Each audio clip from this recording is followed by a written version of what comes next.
ngayon, itong gabi ito, sa pagtindig at sa pakikisama sa nangyayari sa ating bansa. Mahalaga ho na bawat Pilipino ay tumatayo, nagsasalita, dahil ang kinabukasan ho natin, hindi na ho siguro ang henerasyon ko, pero yung mga anak at apo ninyo ay napakahalagang paglaban natin ang kanilang kinabukasan. Wala ho ito sa leader. Nasa sa atin ho dahil tayo ang nagbigay ng mandato sa lahat ng nahalal. At yung lahat na nahalal, hindi makapagsalita dahil lahat sa kanila nagbenepisyo. Ang hindi lamang nagbebenepisyo, tayong mga Pilipino. Kaya napakalaki ho ng pasasalamat namin, lalo na ng mga organizers, na kayo ay pumunta dito, na tayo'y nagkita-kita, at tayo ay naihiyain natin ang ating kalooban. Alam ba ho nyo na ang utang ng Pilipinas ay 18.5 trillion na? At ang bawat Pilipino ay may utang na 164,000. Yun ang mga buntis na hindi pa nanganganak, may utang na ang inyong anak. At ang bawat pamilyang Pilipino ay may utang na 674,750. Ang laki ho, no? Pero ang pagbabayad ng VAT, tayo rin ho yun. Tama ho? Pag tayo ay bumili, may VAT. Pag tayo ay nagbayad ng elektrisidad, may VAT. Pag tayo ay online, gusto na rin nilang ilagyan ng VAT. Okay? Ba't ganon, sabi ni Sir? Tama ho yun. Kaya kailangan ang gobyerno ay maging responsable at accountable sa taong bayan. Ngayon, sana ho, pagdating sa 2028, maghalal tayo ng bagong muka. Yung kayang ipaglaban tayo, yung hindi magnanakaw, at hindi magkukubli sa responsibilidad nila na magkaroon ng maayos na flood control dito sa ating bayan. So, hindi na ho ako magpapakahaba, labanan po natin ang korupsyon. Wag naman yan, sir. Baka lahat tayo mahuli, no? Sa bagay, hindi nila kaya ilagay lahat ng taong ito sa kulungan, no? Oo, no? So, patuloy po nating paglaban. Alam ko po na napakahirap. Alam ko po na marami na sa kasamahan namin ang nakulong. Pero ngayong gabi, sabi ko kay Cathy, sige na nga, magsasalita ako. Ayokong umakyat sa entablado dahil hindi naman ho ako politika at hindi naman ako tumatakbo. Pero kung ang rason sa pag-akyat ko sa entablado ay dahil sa pagmamahal ng ating bansa, aakyat po ako.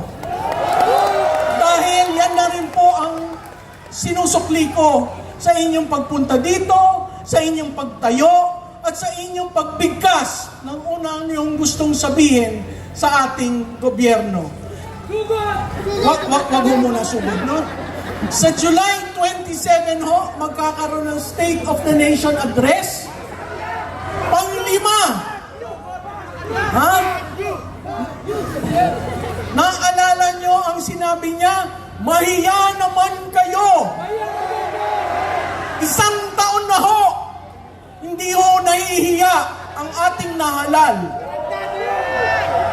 So, ano ang ating mensahe? Mahiya kayo. Mahiya kayo. Mahiya kayo. Marami pong salamat sa inyong lahat at mahalin natin ang Pilipinas. Ang ating dinadaing kung paano niyo tayo pinapahirapan.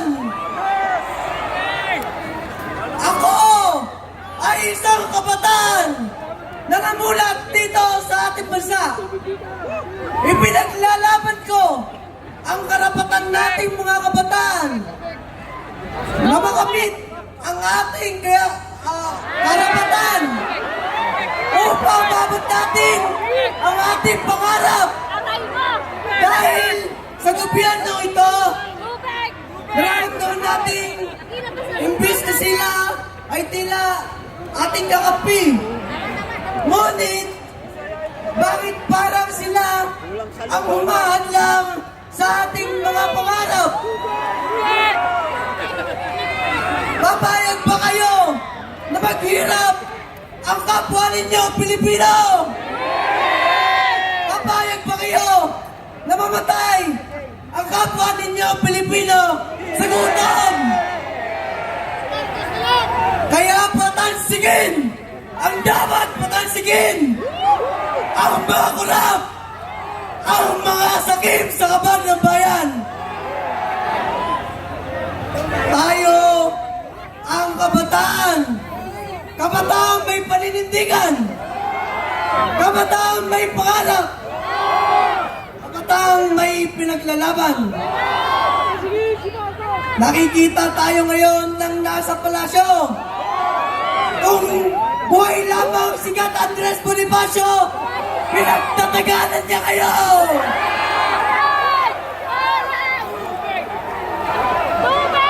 Kung buhay lamang si Dr. Jose Rizal, sinampal na niya kayo ng libro!